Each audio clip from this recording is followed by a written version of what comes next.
Please enjoy this special release podcast episode, which was originally recorded during the 2022 Beyond Clean Expert Series Conference. 4 of our power supply experts participated in 2 separate panel discussions during the conference, which was the sterile processing industry's only 100% PowerPoint-free educational event. The 3rd season of Power Supply will launch on August 1st, and if you prefer to watch this panel discussion or others from the conference, you can access them by visiting beyondclean.net.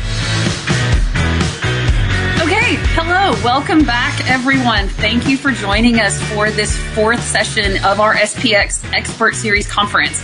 I'm Melanie Perry. I am the Perioperative Clinical Manager for Beyond Clean, and I'm also one of the co-hosts of the First Case podcast, and we are really happy on First Case to be able to be partnering with Beyond Clean for this conference today. Today has already been a very incredible day, a lot of learning, a lot of discussions, and thank you. Thank you for being here and for learning with us today. As a reminder, in the upper right-hand corner of your screen, you will find many different links provided for you in the downloadable resources window. There's also links to access our anniversary giveaway and micro-credential. And also, just stay tuned for the release of this month's event bonus code premiering in one of today's sessions. Now, for today's session, joining us for a discussion on data heroes and healthcare challenges and really going beyond the information silos in our hospitals, we have 3 speakers today. First, we have Stephen Kinsella. He is the president of Data Leverage Group and also a power supply data analysis expert.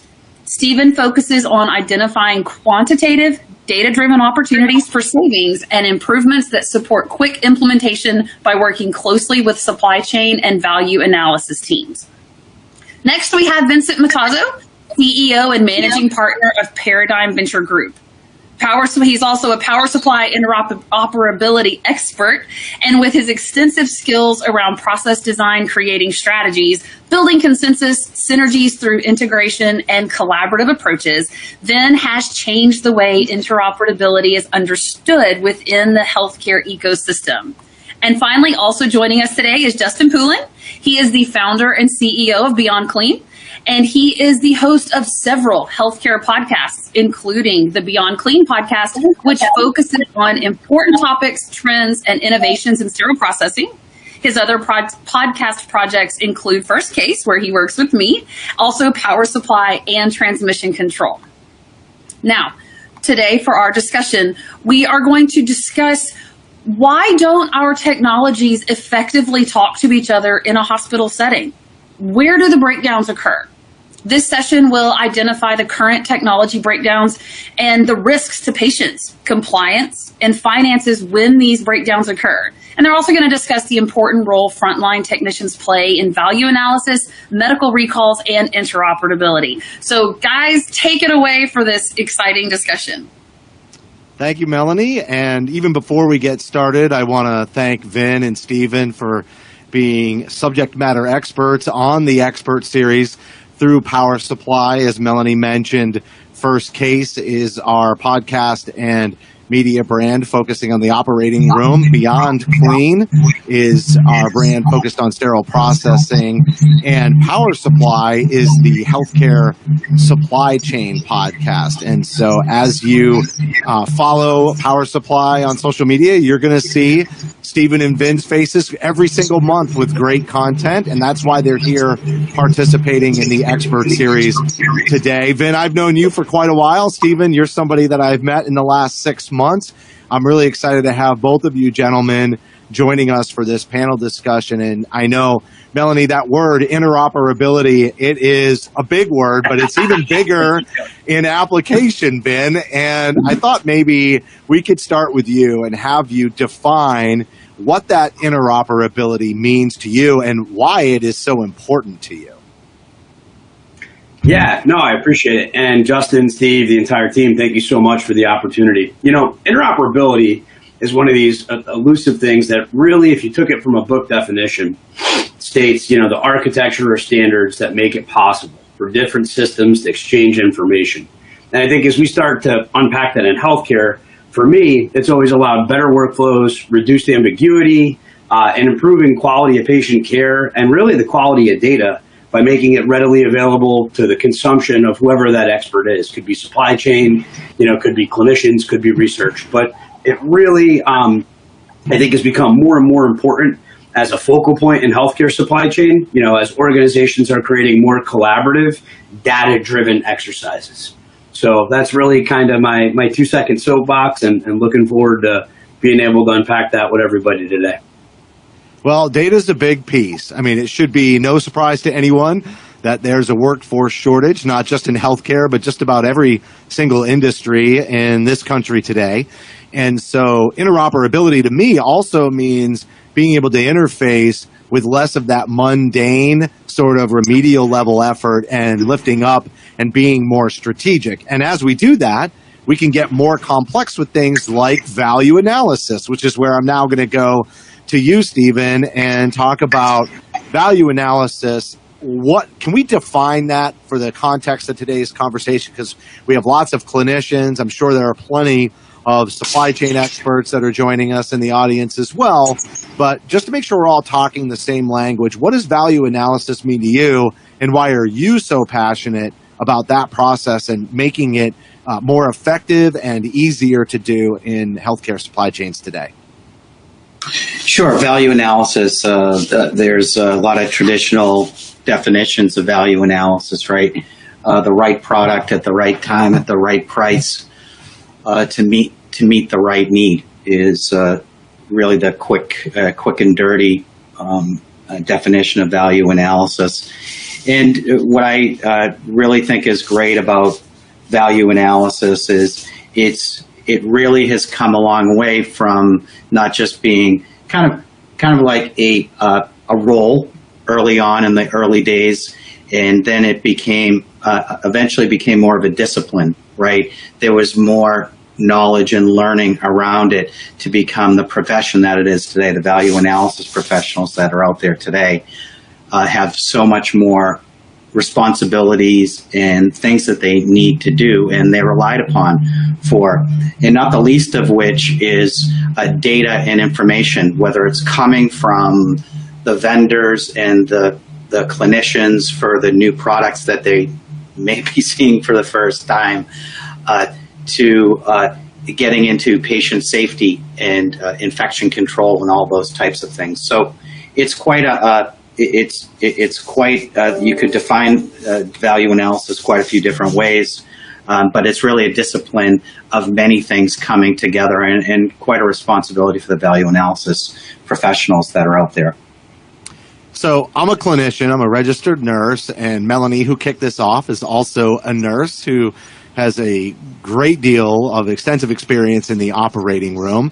But when you talk about value analysis, this is an area that really engages the clinicians in the process, I think, very closely.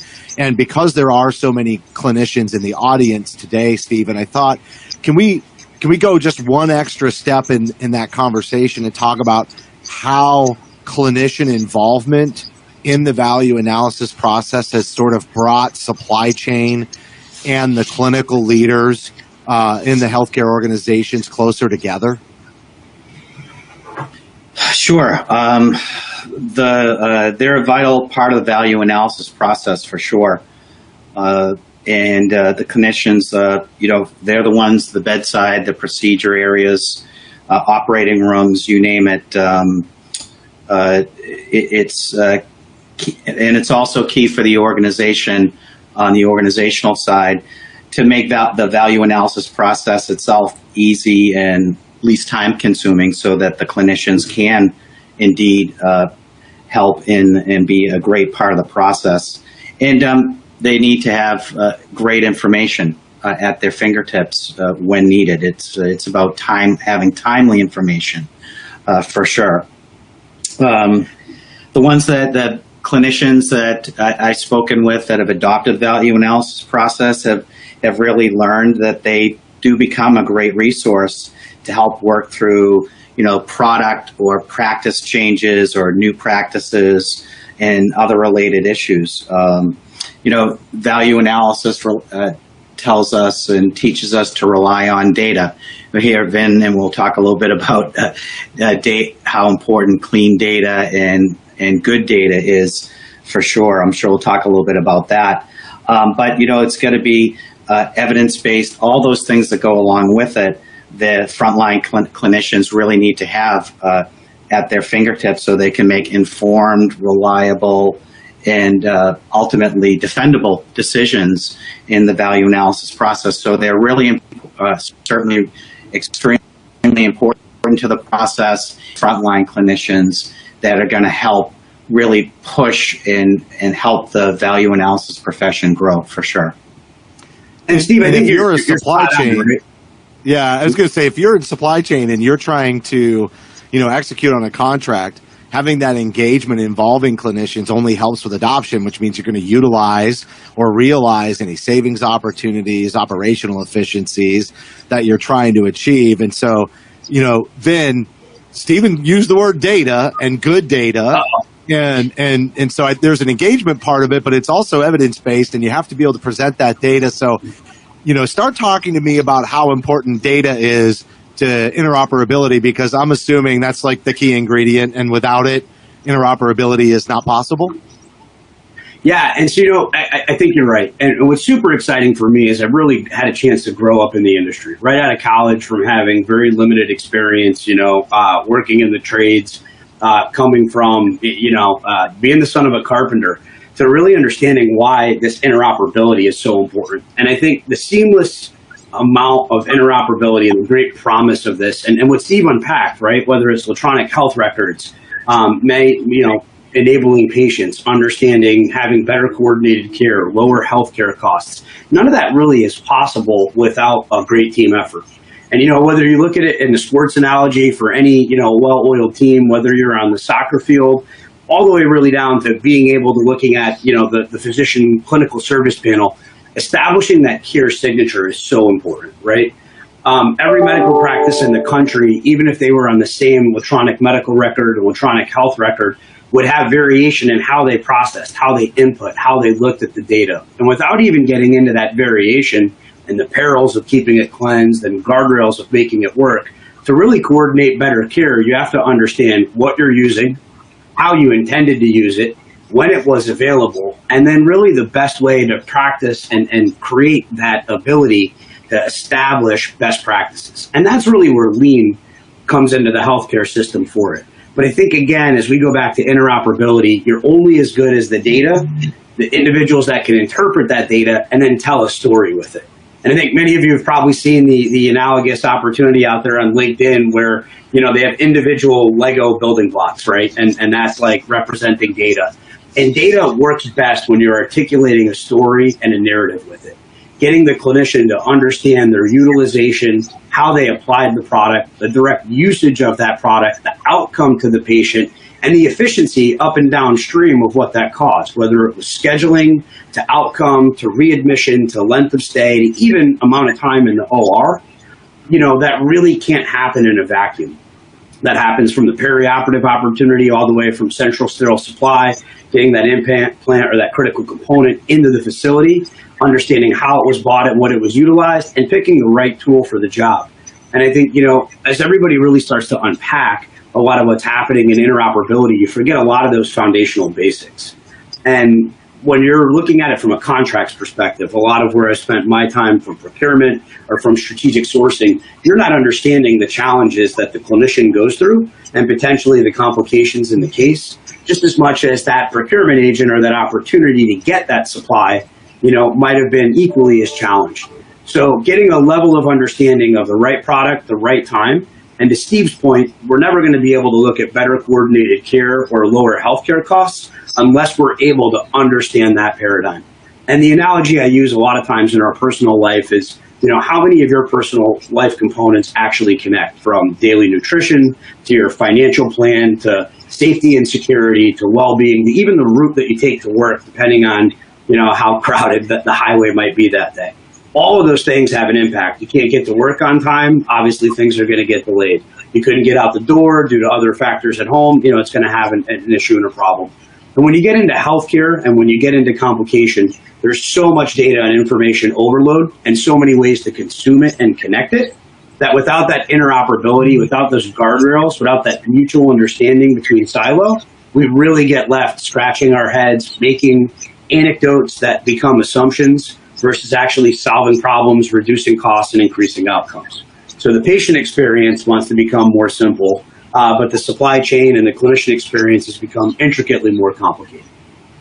Yeah, I know there's an opportunity for us to talk about predictive analytics in that whole, conversation as well. But I want to go back to the value analysis piece and really just get a current state, because I think a lot of times people might be pulled into a value analysis committee as a clinician or somebody that's, an internal stakeholder or end user that's going to be impacted by any kind of a change or implementation of new technology or new service.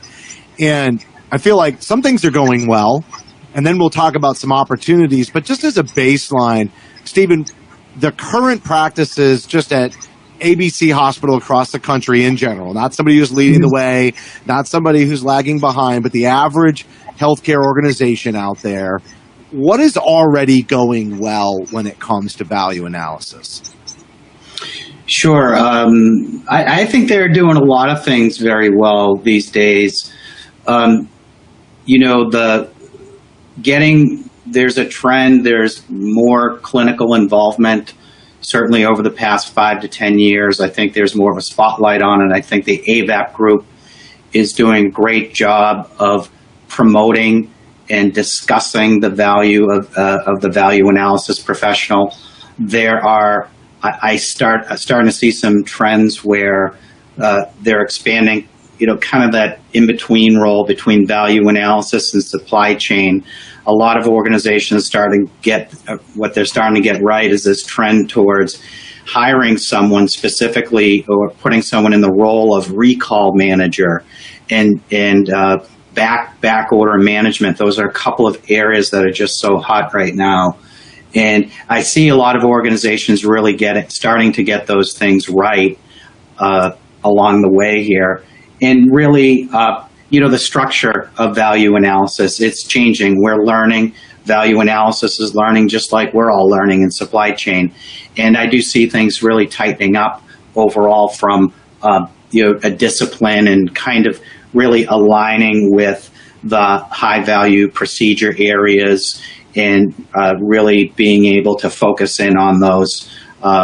We talk about it every day, the PPI items and things like that. So organizations are really getting it right in value analysis with just becoming more knowledgeable, and really the AVAP group has really done a great job of putting things into action for those value analysis professionals for sure. Couple of things I want to make sure we highlight in there real quick then.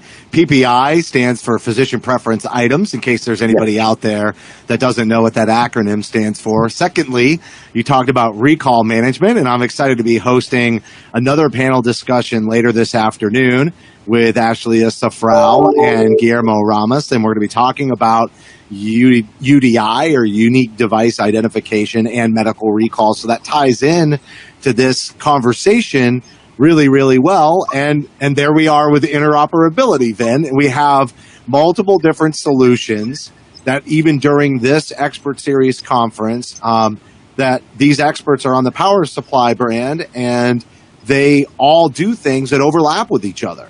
And so getting them to all work together, as you said, even in our own daily lives, how much of the things that we do every day sort of work together and communicate, hey, you're going to be late for work, that could, impact this downstream, et cetera, or there's traffic, how we plan our way through our lives. That's really what it's all about, is connecting all of these things. So I want to pose the same question back to you. And I feel like interoperability is still very much in the early stages. But as for what's going out there for the average organization, what's going right in terms of interoperability right now? Yeah, I think there's definitely an awareness of what I would call event-driven sourcing to proactive category management, right? So you think about the pandemic, you think about value analysis, you think about the implications of what happens. Establishing a care signature so that you're consistent, that you're efficient, that you can train, that you can educate, you can reduce variability. A lot of that's been embraced over the past 10 years in HRO, high reliability organizations, right? Improving the quality and the outcomes. The interoperability, and I think what the organizations are getting right, is connecting those silos of data. Even if you look at the way that organizations started to evolve from financial decision support, item master, revenue master, charge master, contract master, and the various different ways that they're taking all of those sprockets almost, and now those sprockets are working together as an interconnected wheel. And so the reality is, in that interconnected wheel, what ends up ultimately happening is you see strategic sourcing doing things like demand planning, looking at doctor preference cards to take those policies, those procedures, those potential opportunities with staggering accuracy. Most institutions can do it 70, 80% accurate for what was planned in the case by procedure or by outcome, and applying that to a matrix of scheduling, consolidating block schedules, multiple locations and things being built, having the opportunity to then take that demand forecast, structure and schedule the day, react on the fly, understand the physician engagement metrics and the physician performance metrics in the OR, understand that clinical care signature for consolidation of the supplies, for supply availability, and then even benchmarking those practices, not just from a cost or a surgical approach perspective, but taking that procedure, comparing to specific body mass indexes, patient attributes, things from the medical record, and applying those to other clinicians in similar or alternate geography that are allowing them to compare notes really in a very effective way. What outcomes matter, what data points are important, what opportunities need to be triangulated, and it allows you to start framing variables, guardrails, setups, right? And now how you take that information back and you evolve. And it's kind of almost like what academic medical centers have done for a long time, where you have a teaching hospital associated with an industry expert, a surgeon, a director of orthopedics, or a director of general surgery that is an adjunct professor, a chair of the department, right, with a university, because they're taking these academic conversations.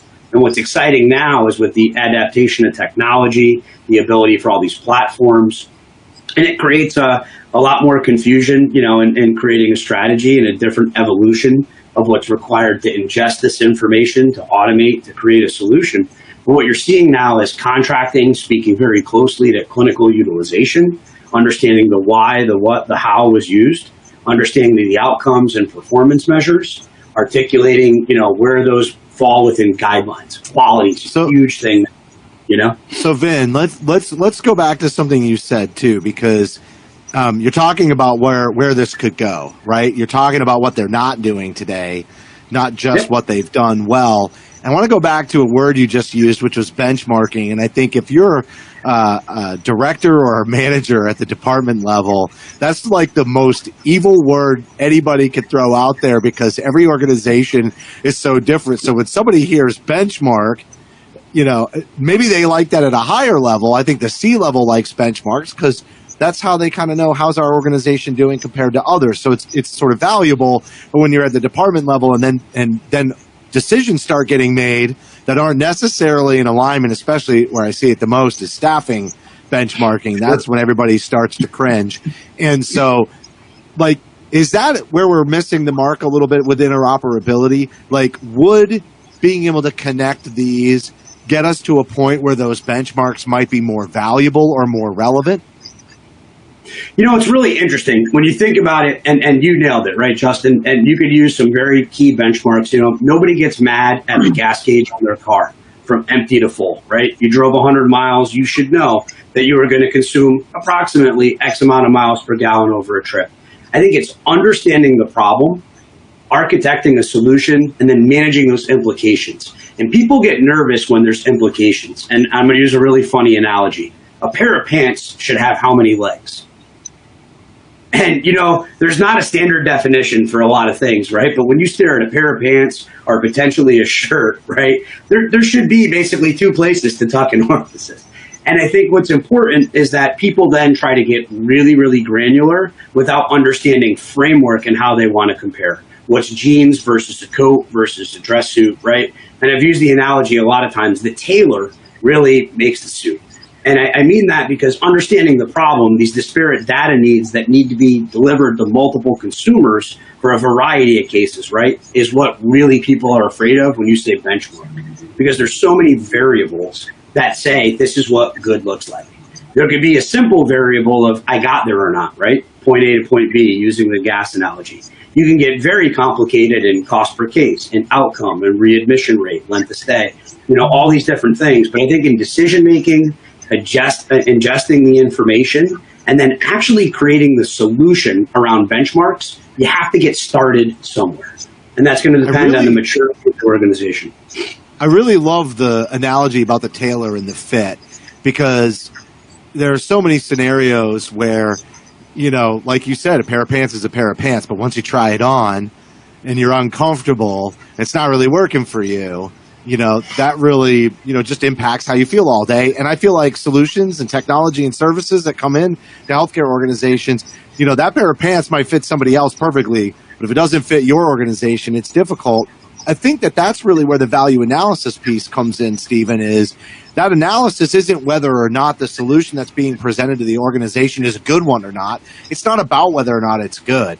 And I guess it is to a certain extent, but especially once you get into the final stages of value analysis and you've whittled it down to maybe the final 3 that are going to be evaluated, at that point, that you've got 3 solid pairs of pants, so to speak. And so now it's how do these pairs of pants fit this organization? What are the opportunities to move forward in value analysis are there? You talked about, hey, there's a lot of things organizations are already doing really well, but what can they do better to make sure that they get the right tailored solution for their organization that everybody's going to feel comfortable in? Yeah, sure. I think just to tee this one up really nicely for you, because we talk about this all the time, I think it's that concierge approach to your data being a tailor versus getting stuck into a t-shirt or a suit that might not fit. So I think your concierge, kind of approach to Justin's point, pair of pants might be a pair of pants, but now talk to your tailor. I think that concierge piece, Steve, maybe unpack that for us really quickly as well. Oh yeah, sure. That's a great point. And the tailor approach is a great analogy, Finn. So we look at what we do not just from a value analysis perspective. We consider at DLG, we consider ourselves as workflow codifiers, right? And back to Justin's core question about what are the opportunities, what can organizations do? It's really about codifying the workflow in all your workflows. Document your workflows, get them what I consider to be codified and actually into some sort of platform. I think that's a great opportunity. And we take that concierge approach for what we do, where one size does not fit all. And some companies might run away from that idea and they try to force everyone into our software works this way. We're the opposite, and we love being that way. That's what keeps us all jazzed up for each client that we work with. We love the idea of taking that frenetic pace of frenetic activity that's happening throughout supply chain and value analysis and codifying it into a workflow or multiple workflows so that the stakeholders have something tangible that they can actually touch and they can actually see, and they can see progress instead of this, I wouldn't say nebulous might not be the right word, but a less formal process of emails and things like that. And I still think there's a lot of opportunity there for organizations to take things out of the informal and formalize them into a platform and a workflow or set of workflows that people can see and they can visualize and they can collaborate and they can actually see the activity versus seeing emails, for instance. So there's a really great opportunity, and I think that's the direction that our industry is going towards, more codification of the workflows, spending the time on your workflows and really digging into them and documenting them. And from there, you have a great opportunity to begin to make them better, but you have to put the line in the sand. And that's where the opportunity is. Put the line in the sand, codify your workflows and your processes, and then start to improve them once you get them into something more along the lines of a platform that people can see all the information in one spot. So I think that's a big part. It really is. And again, we kind of kicked this off talking about workforce shortages and that routine, mundane effort, and anything you can do to remove that from that workflow is going to be really helpful. And I think even as a worker, if you're doing mundane things just to keep the communication moving, but it's not really strategic, as you remove that and have a really well-polished workflow, people that are doing those jobs are just intrinsically going to feel better about what they're doing. They're going to feel more productive, and it does create a culture, for retention. Now, as we talk about value analysis and interoperability, there's two things that I always feel like, as it relates to data, are at odds with each other. One is, and you just talked about this, how critical it is for a value analysis workflow tool to be flexible.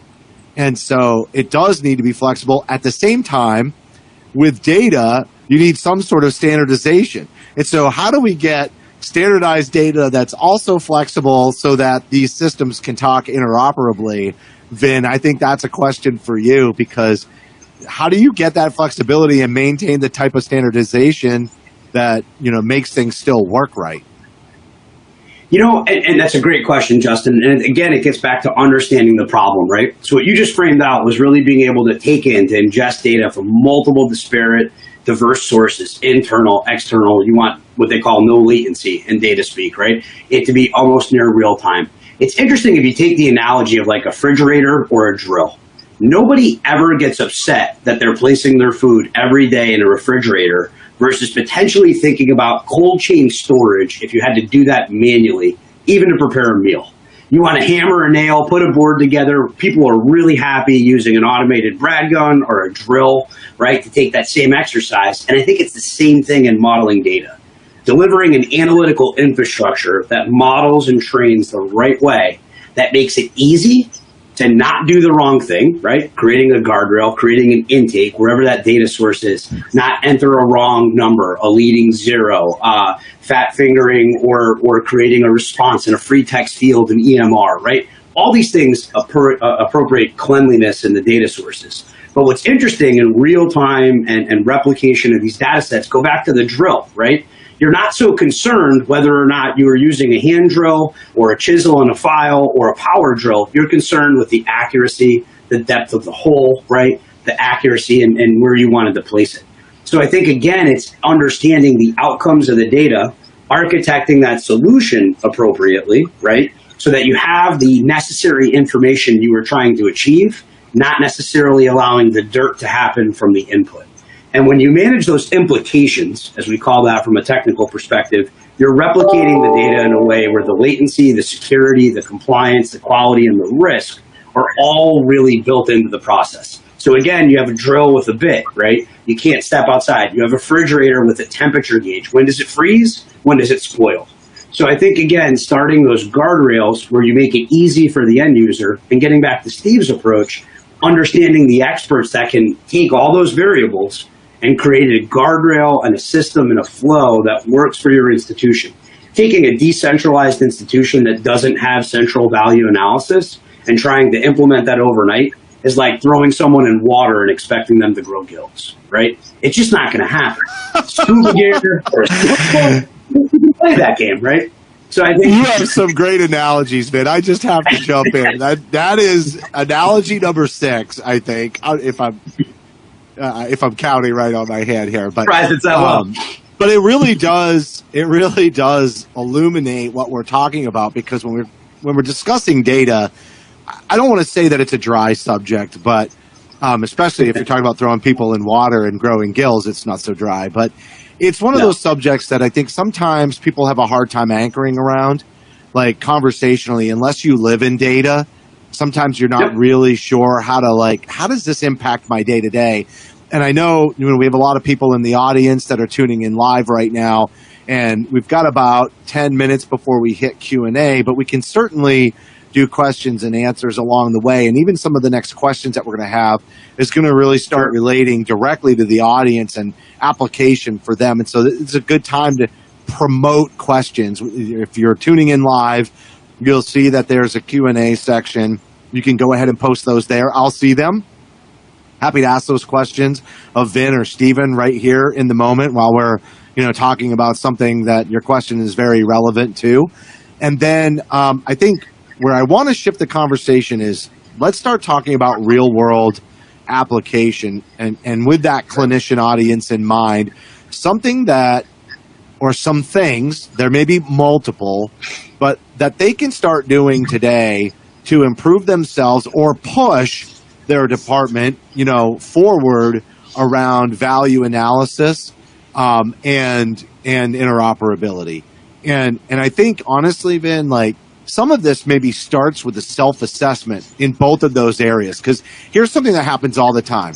I hear about devices that are going to come into surgical services, and I think this will give you or give the audience a good anchor around what we mean here. But I see it all the time. They're going to bring a product in, they're going to bring it in, and it's going to be something that's used in the operating room, and it's a reusable medical device, which means that ultimately sterile processing is going to have to figure out how to clean it, what would the impact be on their department depending on sterilization cycles, all these factors that are detailed in the instructions for use provided by the manufacturer. And yet, when the value analysis team comes together, it's just the perioperative leaders, supply chain, potentially infection control or biomed, depending on the type of device. And all of a sudden, sterile processing does not have a seat at the table. Everybody decides to go forward. They make the conversion. And then all of a sudden, the rep shows up with the delivery to, hey, I'm here to in-service you here in sterile processing on how to do this. The first case is Monday, and it's Friday mid-afternoon. And they haven't even had a chance to look at the instructions for use. I know this is happening less, but sometimes what happens in that scenario is the sterile processing manager says, we can't do this. It's not because I don't want to.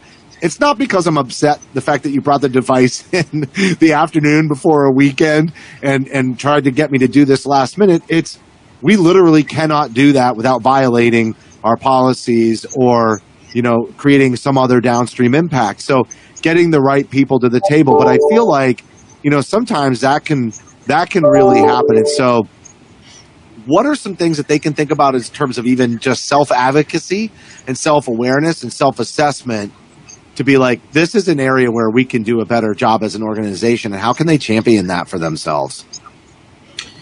Yeah, I think that there's a couple of things that come to mind, and I'm just going to reiterate what I said earlier. You described a situation that can go wrong very easily when you don't include certain stakeholders, and that comes back to mapping out and documenting your process so that you can have that line in the sand and you can start to see where those bottlenecks are, where those things that got missed that you need to tighten up on so that things don't get missed for sure. I like the idea of what I call the roadshow. Put together everything that happens, in a PowerPoint, even PowerPoint or whatever, however you want to document, and share it with the different stakeholders, the supply intense departments, the clinical department folks. And just every 6 months or 12 months, do that what I call the roadshow, get in front of them, meet with them, and have every single thing that happens from when a request comes in, the due diligence that happens, the checklist of all these different things that need to happen, infection control, sterile processing, all the way through trial management. An evaluation court who's going to coordinate the evaluation and the trial, to getting the no-cost PO all the way through to what do we do with the products after the evaluation is complete, and how do we score this thing, and all those things that happen. And then all the way through on the other side, even after the decision is made, document all of the implementation steps. And guess what? Share it with the stakeholders. And it's amazing what reactions you are going to get. You won't get any reactions if you don't document and share with people, but you will be amazed that the reaction that you'll get from folks when they see all of the 50 or 75 things that have to happen as soon as a request is made, and all the work that the value analysis professional does to get it from, hey, we need this widget, all the way through getting it on the shelf in the procedure area or in the OR. So, Vin, what would you add to that? Yeah, no, it's great.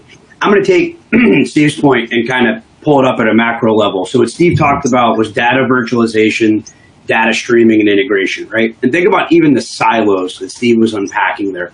And Justin, you highlighted it perfectly, from central sterile supply, where any key decision maker that was left out of the process, from procurement, central sterile, perioperative, logistics, the unit of measure, the put away, the ability to stock, store, proper temperature, utilization, deploying it, filling the hands at heel when they needed. And Steve, I'm going to bring it up to a couple of high-level concepts, right? People throw terms around like democratizing the data. And that's literally what you just said, was being able to take apart all the different variables, the inputs, the outputs, the factors, the decision-making, and understanding how that impact and those variables are going to impact that solution. So in virtualizing that data, combining, transforming, delivering that, right? That operation, sterilization, processing time, the requirements, the regulatory do's and don'ts, even the availability of space and capacity to be able to do those things, the data streaming, right? So this is better business data where it's needed. And that's where value analysis is really coming alive. I think a lot of organizations, whether how mature or immature they are or aren't, recognize that in transforming care, they have to be able to understand in almost near real time what's happening in that product flow. And then integrating that data, connecting the disjointed data universes, right, of central sterile, of purchasing, of perioperative OR management, of clinician outcomes to solve business problems, reduce costs. And we all want to increase efficiency, productivity, innovation, and growth. And you can't innovate what you don't understand. All you end up doing is really treating a series of other symptoms versus the root cause, right? And there's many analogies in that we can use, but I think, and Justin, to your point, in starting or in understanding your value analysis program, many people have the assumption of knowledge that they get how products move from point A to point B, or that it's the same from facility number 1 to facility number 7, or that the same resources or availability or maturity or even logistics infrastructure exists. So I think, again, in getting that quality and those guardrails, pulling it back together, that's really where value analysis has become more of an inclusive team sport, to include that frontline clinician, to include that logistics associate, to include that central sterile processing tech, right, that all need to play a variable role into that outcome. And I think it's understanding the complexity, but also, Steve, you tagged on something that's super important, having standardized inputs and outputs, handoffs and takeaways, right, that allow you to understand how to consistently and effectively address that silo. It's just like talking to somebody that constantly changes their answer, or the situation's always evolving. It's really tough to make improvement.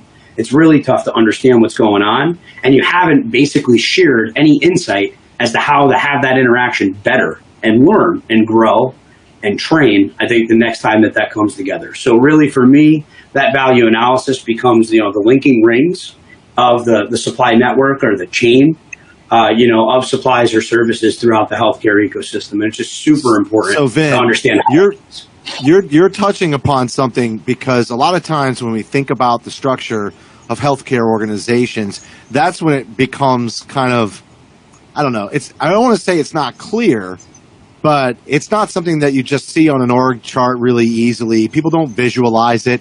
And I think that's the reason, and you just used the word silos, I think that's the reason that happens, is for people to be able to understand the way everything works, they have to put things in buckets. They have to structure it. They have to organize it. But it's almost the enemy of interoperability in some ways, because it separates each of those buckets and each of those silos so that people can kind of conceptualize it. And I want to turn this around, and you were really going there at the very end of what you were saying, and I want to get Stephen's thoughts on this as well. But is value analysis one of those buckets and processes that everything else needs to get interoperable with? Or is it part of what actually creates interoperability? Do you see where I'm going with that? I do. And if you put that back to me, I would throw that question on its side, right? So if somebody was to think in linear like Microsoft Excel, Justin, you and I talk about this analogy all the time, using the alphabet. In English, it's the same 26 letters. Some people are very eloquent, some people are not. Some people need to understand hooked on phonics before they can write, the next essay or compose the next novel. But I think the interesting part is the Rosetta Stone, the structure and the training in which you do it. And then I view value analysis as a concept and as a structure. So if you took lean and agile, right, and those workflow processes and the DMAIC, define, measure, analyze, implement, control, those are frameworks. And I think value analysis is a framework. It's a language that can be taught through a series of semantic variables of isolation, cost, quality, outcome, utilization, product management, care signature, on-time delivery, right? All of those are factors that you craft into an organizational strategy that's as unique as the DNA that makes up, every different individual and human being. So I think that value analysis concept, that structure, is based on the learning, the tribal knowledge, the culture, and the reliability of an organization, how they apply it, how they render it, and the guardrails that they keep it, really becomes a unique persona to each organization of its own. So hopefully that kind of frames that for you. All right, one more question after Stephen, adds to this for both of you, because we got about 10 minutes left, and I want to ask an open-ended question before we end in 10 minutes. So I know, that could take a little bit, but Stephen, I think there's almost a duality here. Value analysis is not only a function of interoperability, but it's piece of the pie at the same time. Like, it's not like Schrodinger's cat. It depends on when you're looking inside the box, right? Yeah, sure. To touch upon both that and what Vin was getting at, value analysis is not just it's a strategy, right? There's a strategy involved there, but also getting back to how I started off the hour was it's a discipline, and that's important. And it's a discipline in how the organization accepts and that discipline gets intertwined through the organization is really critical to the success, right? And you could frame that a different way and say, the more that folks follow the policies and procedures of value analysis, the better off we're going to be. But that's really, it comes down to it being a discipline and actually getting folks to understand that the discipline involves many things, concentration and consistency, probably one of the biggest parts, and really communication. So the communication, I think, is really the thing that value analysis is meant to intertwine throughout the clinical areas and supply chain, is to be that communication point. Maybe that was kind of what you were getting towards, Justin, on that. Communication is a huge part of making things happen. The answer to the answer to the clinicians that want a product, it isn't "we'll let you know." It's yes, we want to help. We want to help you through the process and understand if this is the right product for the organization. And that involves a lot of communication. And it's not just a one-dimensional fill out a form and we'll get back to you.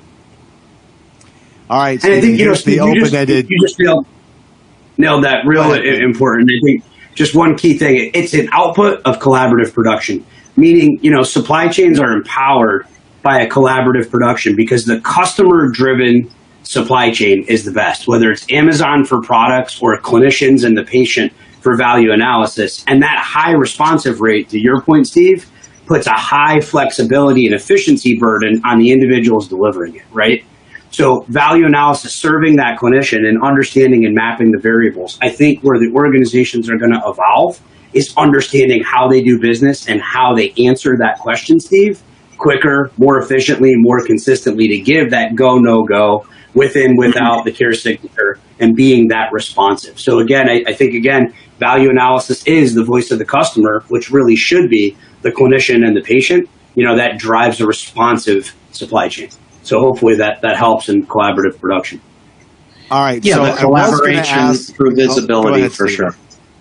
No, I was just going to say that the again. collaboration piece is great. It's an excellent point, and the big part of that has to do with the visibility. The stakeholders need to have that visibility if we're going to gain their collaboration. Well, I was going to ask an open-ended question, but we got one in the chat instead, and it really piggybacks well off of the point that you were just making here. And this is from, somebody, and I believe they work in sterile processing, if I'm correct, says, how can we get other departments to hear our value analysis and input when we do not have a seat at all the tables? So I think I'll start with you, Stephen, on that, and then Vin, you could certainly add on. Sure. I think that you do need to certainly be. It's tough, right? It's tough because it implies that there's a barrier there somewhere along the way. But once again, maybe back to the roadshow approach. Begin to document the reasons why, and perhaps you already have, but document the reasons why, all the different things that need to happen. Give some good examples and see if you can push it up the line.